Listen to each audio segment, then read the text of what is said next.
Governor Sanwo-Olu welcomes President Tinubu ahead Red Line Rail inauguration.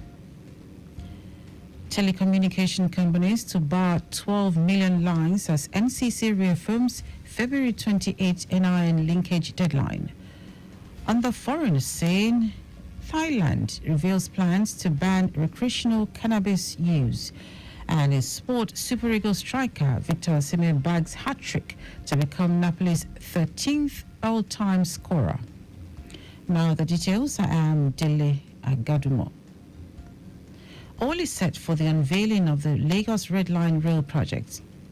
Lagos State Governor Babajide Sanwo-Olu revealed this on his official X handle, describing the event as truly momentous occasion as he received President Bola Tinubu.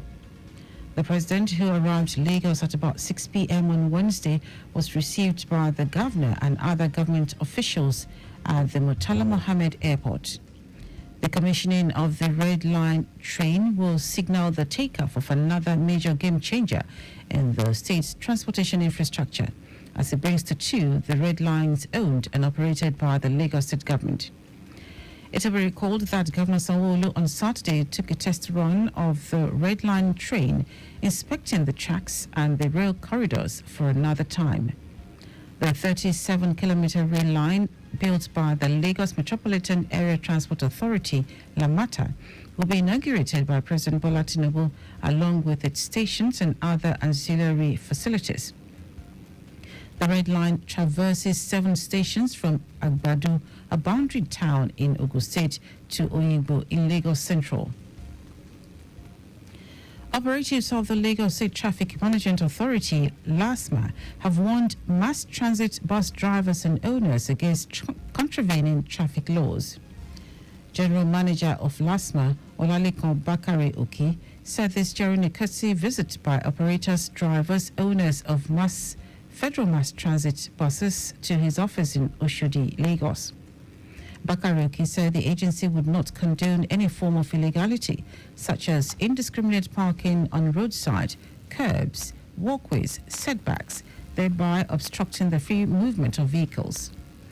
Earlier in his address, the chairman of operators, drivers and owners of federal mass transit buses, Abed Achewa, and his team acknowledged the importance of LASMA officers in improving travel time and ensuring free flow of traffic on Lagos roads.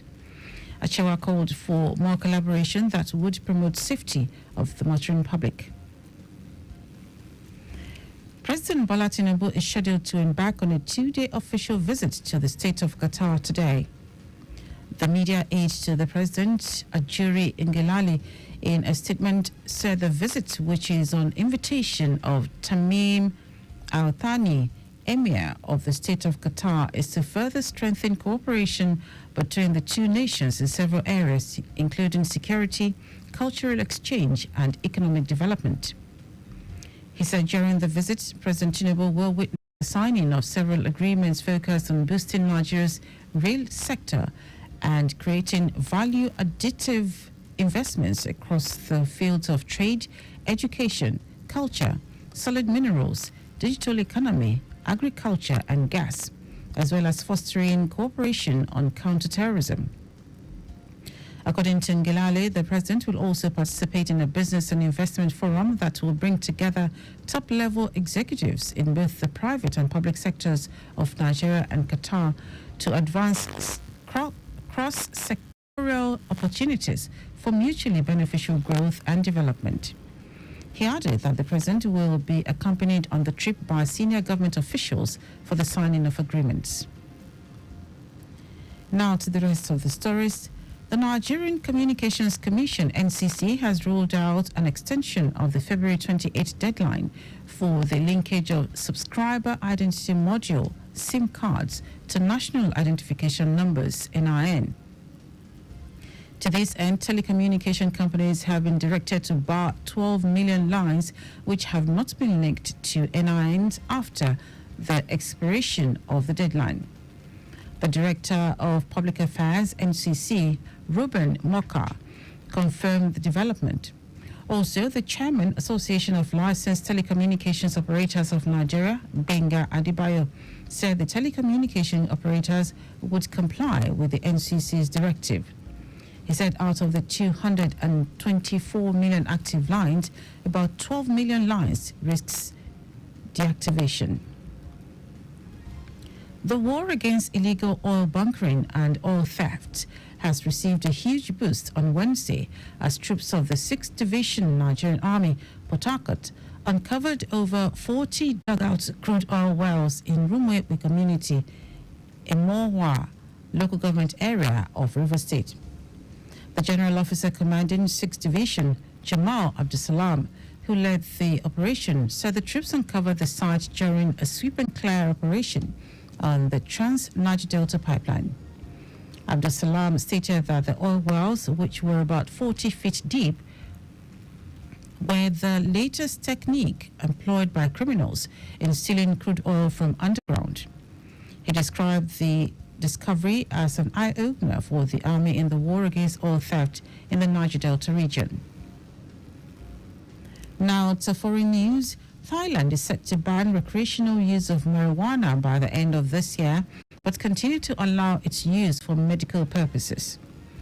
Minister for Health, Chonan Strikau, said this in an interview.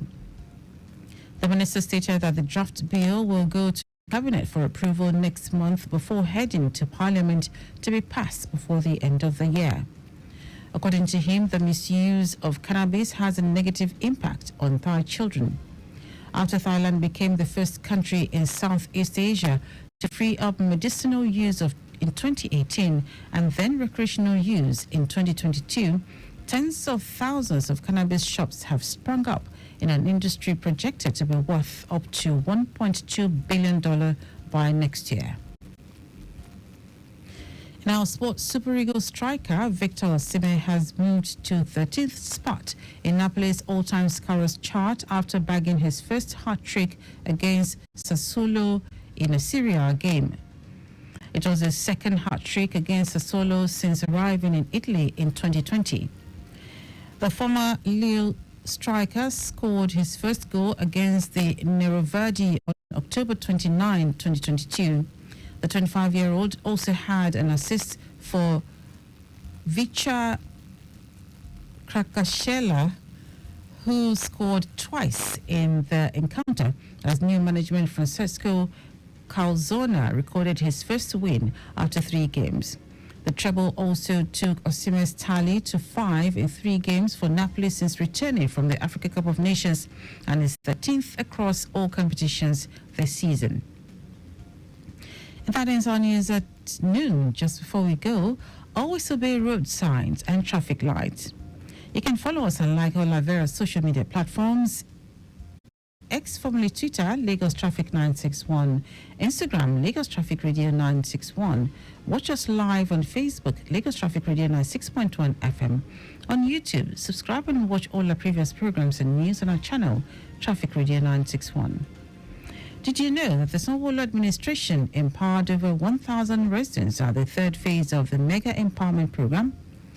You can get more details on the Lagos State Government website. To end the news are the highlights of the major stories. All is set for the unveiling of the Lagos Red Line Rail project. The Nigerian Communications Commission (NCC) has rolled out an extension of the February 28 deadline for the linkage of subscriber identity module SIM cards to national identification numbers (NIN). We also told you that Thailand is set to ban recreational use of marijuana by the end of this year, but continue to allow its use for medicinal purposes. And in sports, Super Eagles striker Victor Osimhen has moved to 13th spot in Napoli's all-time scorers chart after bagging his first hat-trick against Sassuolo in a Serie A game. For contact with the newsroom, send a message to Lagos Traffic Radio at lagos.gov.ng.